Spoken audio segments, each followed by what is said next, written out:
भारतीय संस्कृति में जब भी एक आदर्श परिवार की बात होती है तो हमारे मन में अक्सर एक बहुत शांत सी तस्वीर आती है ना? बिल्कुल, सब एक जैसे मिलते जुलते। हाँ, लेकिन क्या एक आदर्श परिवार का मतलब हमेशा एक जैसा होना ही है या फिर बहुत अलग अलग तरह के लोगों का एक साथ प्यार से रहना? ये बहुत अच्छा सवाल है। और आज हम एक ऐसे ही परिवार की कहानी में उतरने वाले हैं जो शायद सबसे अनोखा और शक्तिशाली परिवार है। भगवान शिव का परिवार। जी, भगवान शिव का परिवार। हमारी ये चर्चा the divine lineage of Lord Shiva नाम के स्रोत पर आधारित है।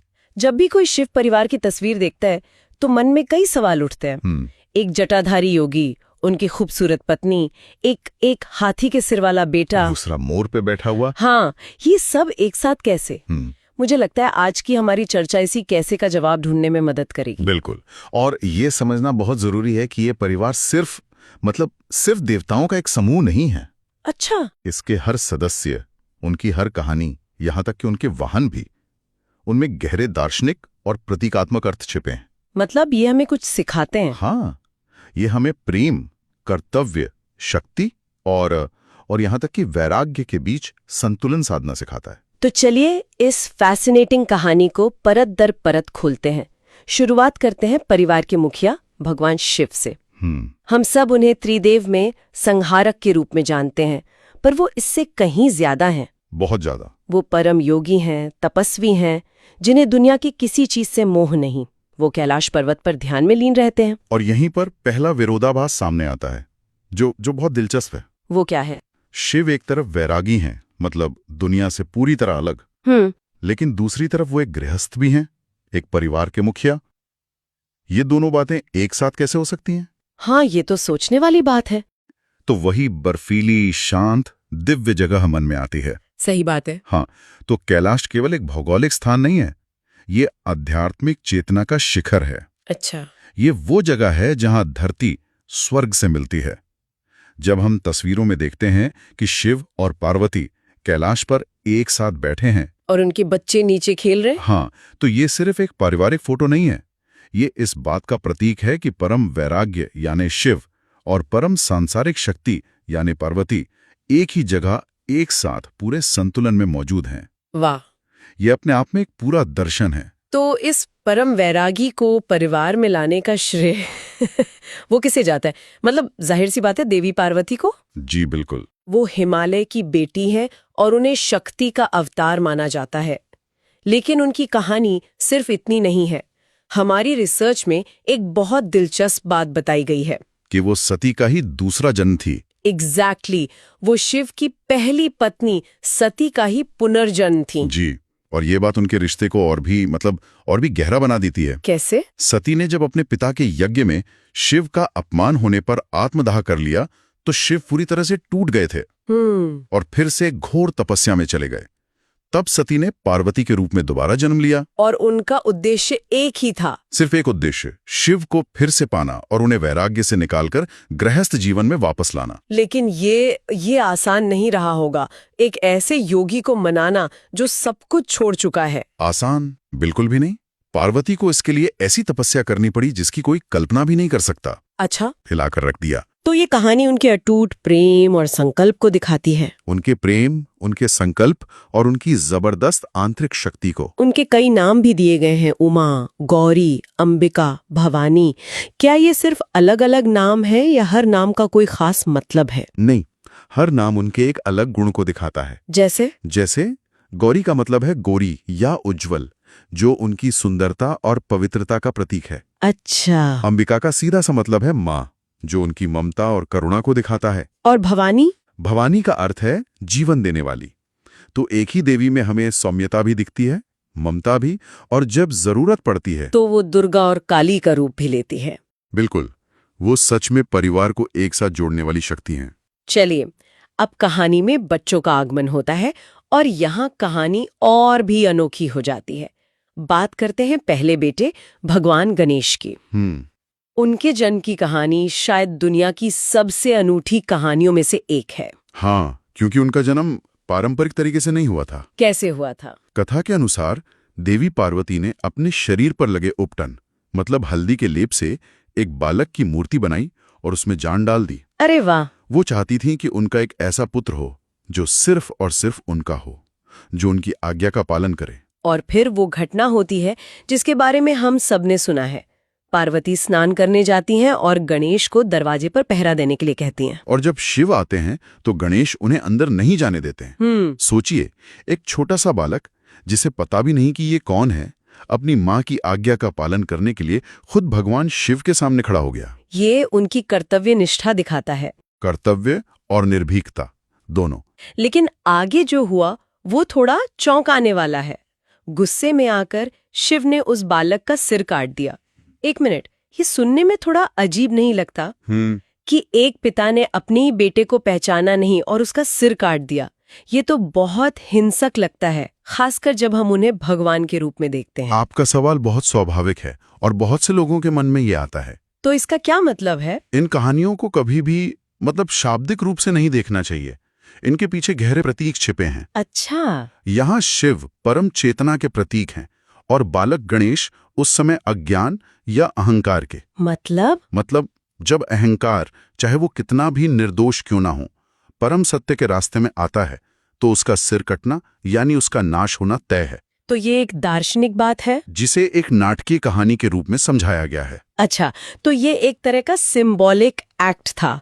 और फिर उन्हें हाथी का सिर लगाया गया। हाथी का ही सिर क्यों? अच्छा सवाल है। कोई और जानवर भी तो हो सकता था। क्या इसका भी कोई मतलब है? बिल्कुल, और यही इस कहानी का सबसे खूबसूरत हिस्सा है। हाथी को भारतीय संस्कृति में बुद्धि, ज्ञान और सौभाग्य का प्रतीक माना गया है। हाथी की याददाश्त बहुत तेज होती है, उसकी आंखें छोटी होती हैं जो फोकस को दर्शाती हैं, और कान बड़े होते हैं जो सबकी सुनने की क्षमता को दर्शाते हैं। बिल्कुल, तो ये सिर्फ एक सिर बदलना नहीं था, ये अहंकार के सिर को हटाकर ज्ञान और विवेक के सिर को स्थापित करना था। ये तो गणेश का ट्रांसफॉर्मेशन था। हाँ, एक साधारण बालक से ज्ञान के देवता बनने का सफर। वाह, ये तो मैंने कभी इस तरह से सोचा ही नहीं था। और इसी घटना के बाद उन्हें विघ्नहर्ता और प्रथम पूज्य का वरदान मिला है ना? जी, विघ्नहर्ता मतलब जो सारी बाधाओं को हर लेते हैं। और प्रथम पूज्य यानी जिनकी पूजा किसी भी शुभ काम से पहले होगी। और इसके पीछे का तर्क बहुत सीधा है। वो क्या? कोई भी काम शुरू करने से पहले अगर हम बुद्धि और विवेक का इस्तेमाल करें तो उस काम के सफल होने की संभावना बढ़ जाती है। सही बात है। तो गणेश की पूजा करना असल में अपने विवेक को, अपनी बुद्धि को प्रणाम करना है, ताकि हमारे रास्ते में कोई बाधा ना आए। तो गणेश बुद्धि और विवेक के प्रतीक हो गए, जो किसी भी काम की शुरुआत के लिए जरूरी है। लेकिन एक परिवार को या एक समाज को चलाने के लिए सिर्फ बुद्धि काफी नहीं होती, शक्ति और अनुशासन की भी जरूरत पड़ती है। शायद यही परिवार के दूसरे पुत्र की भूमिका आती है। आपने बिल्कुल सही पकड़ा। यही भगवान कार्तिकेय का आगमन होता है, जिन्हें देवताओं का सेनापति कहा जाता है। अच्छा, सेनापति। हाँ, जहाँ गणेश का स्वभाव शांत और गंभीर है, वहीं कार्तिकेय ऊर्जा, पराक्रम और शौर्य के प्रतीक हैं। और उनके जन्म का भी एक खास मकसद था, जैसा कि हमारी रिसर्च में बताया गया है, तारकासुर नाम के एक राक्षस का वध करना। जी, तारकासुर को ब्रह्मा जी से वरदान मिला था कि उसकी मृत्यु केवल शिव के पुत्र के हाथों ही हो सकती है। तो उसे लगा कि वो अमर हो गया। बिल्कुल, उस समय शिव तपस्या में लीन थे, तो तारकासुर ने तीनों लोकों में आतंक मचा दिया। तब देवताओं ने मिलकर शिव और पार्वती का विवाह करवाया, ताकि उनके पुत्र के रूप में कोई तारकासुर का अंत कर सके। हाँ, तो कार्तिकेय का जन्म ही एक उद्देश्य के लिए हुआ था, धर्म की स्थापना के लिए। उनके प्रतीकों के बारे में भी बात करते हैं। उनका वाहन मोर है और हाथ में एक भाला जैसा अस्त्र होता है। जी, और दोनों के गहरे अर्थ हैं। मोर बहुत सुंदर पक्षी है, लेकिन वो अहंकार और चंचलता का भी प्रतीक है। अच्छा। कार्तिकेय का मोर पर बैठना ये दिखाता है कि एक योद्धा को सबसे पहले अपने अहंकार और अपने मन की चंचलता पर विजय पानी होती है। और वो अस्त्र, उनके हाथ में जो अस्त्र है उसे वेल या शक्ति कहते हैं, जो स्वयं देवी पार्वती ने उन्हें दिया था। यह डिवाइन नॉलेज और शक्ति का प्रतीक है, जो हमेशा सही लक्ष्य पर लगता है। तो कार्तिकेय अनुशासन और साहस के प्रतीक हैं। अनुशासन, कर्तव्य और अदम्य साहस। गणेश की तरह ही कार्तिकेय के भी कई नाम हैं, स्कंद, मुरुगन, सुब्रमण्यम। और जैसा हमारी रिसर्च बताती है, दक्षिण भारत में वो बहुत ज्यादा पूजे जाते हैं। हाँ, ये एक महत्वपूर्ण सांस्कृतिक पहलू है। भगवान मुरुगन के रूप में वो दक्षिण भारत में, खासकर तमिलनाडु में सबसे लोकप्रिय देवताओं में से एक हैं। यह दिखाता है कि कैसे एक ही दिव्य परिवार के सदस्य भारत के अलग अलग कोनों में अलग अलग रूपों और नामों से लोगों की आस्था का केंद्र हैं। जो भारत की सांस्कृतिक विविधता में एकता को दर्शाता है। बिल्कुल। एक कहानी मैंने गणेश और कार्तिकेय के बारे में भी सुनी है, जहां दोनों भाइयों के बीच एक प्रतियोगिता होती है ब्रह्मांड का चक्कर लगाने की। वो क्या है? वो एक बहुत ही प्रसिद्ध और प्यारी कथा है। वो उनके स्वभाव के बारे में क्या बताती है? प्रतियोगिता ये थी कि जो भी ब्रह्मांड के 3 चक्कर लगाकर पहले लौटेगा वही विजेता होगा। तो कार्तिकेय तो निकल पड़े होंगे अपने मोर पर। हाँ, कार्तिकेय तुरंत अपने तेज वाहन मोर पर बैठकर निकल पड़े। लेकिन गणेश, जिनका वाहन एक छोटा सा चूहा है, वो वहीं खड़े रहे। उन्होंने क्या किया? उन्होंने बस अपने माता पिता शिव और पार्वती के 3 चक्कर लगाए और कहा, मेरे लिए तो आप ही मेरा ब्रह्मांड हैं। और उन्हें ही विजेता घोषित किया गया। बिल्कुल। ये कहानी बहुत खूबसूरती से बताती है कि शारीरिक बल और गति से ज्यादा महत्वपूर्ण ज्ञान और विवेक है। कार्तिकेय ने दुनिया को नापा, लेकिन गणेश ने दुनिया के स्रोत को ही पा लिया। ये दोनों भाइयों के अलग अलग दृष्टिकोण को दिखाता है। एक बाहरी दुनिया पर विजय पाना चाहता है और दूसरा आंतरिक सत्य को समझता है। और दोनों ही अपनी अपनी जगह सही है। तो अब अगर हम इस पूरी तस्वीर को एक साथ देखें, एक परम योगी पिता, एक शक्तिशाली माँ जो पूरे परिवार की धुरी है, एक बुद्धिमान बेटा और एक पराक्रमी योद्धा बेटा। और मजे की बात तो ये है कि इनके वाहन भी एक दूसरे के दुश्मन हैं। शिव का सांप गणेश के चूहे का दुश्मन है और कार्तिकेय का मोर सांप का दुश्मन है। तो ये परिवार एक साथ रहता कैसे है? ये तो मतलब केओस का एक परफेक्ट रेसिपी लगता है। और आपने इस परिवार का सार पकड़ लिया। अच्छा, इसे आदर्श परिवार इसलिए नहीं कहा जाता कि इसके सब सदस्य एक जैसे हैं।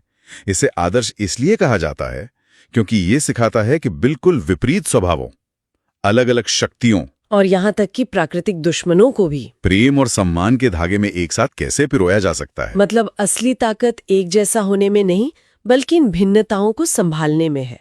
ठीक यही मतलब है। ये परिवार एक मिनिएचर यूनिवर्स, एक छोटे ब्रह्मांड की तरह है। इसमें वैराग्य भी है और परिवार भी, ज्ञान भी है और शक्ति भी, सौम्यता भी है और पराक्रम भी। चूहे जैसी छोटी सी चीज का भी सम्मान है और मोर जैसे राजसी पक्षी का भी। बिल्कुल। शिव का परिवार हमें यही सिखाता है कि संतुलन का मतलब सबको एक जैसा बनाना नहीं, बल्कि हर किसी की यूनिक आइडेंटिटी का सम्मान करते हुए एक सामंजस्य बनाना है। वाकई ये एक अद्भुत दृष्टिकोण है। तो आज की चर्चा में हमने भगवान शिव के परिवार को सिर्फ जाना नहीं, बल्कि उनके पीछे छिपे गहरे अर्थों को भी समझा। हमने देखा कि कैसे पार्वती का प्रेम और तप एक वैरागी को गृहस्थ बना सकता है। जी।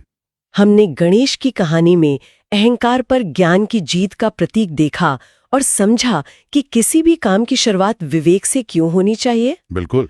और हमने कार्तिकेय के रूप में देखा कि धर्म की रक्षा के लिए अनुशासन और शक्ति कितनी जरूरी है। और मैं श्रोताओं के लिए एक अंतिम विचार छोड़ना चाहूंगा। जी जरूर। आज की दुनिया में, चाहे हमारे अपने परिवार हों या हमारा समाज, हम अक्सर मतभेदों से घबरा जाते हैं।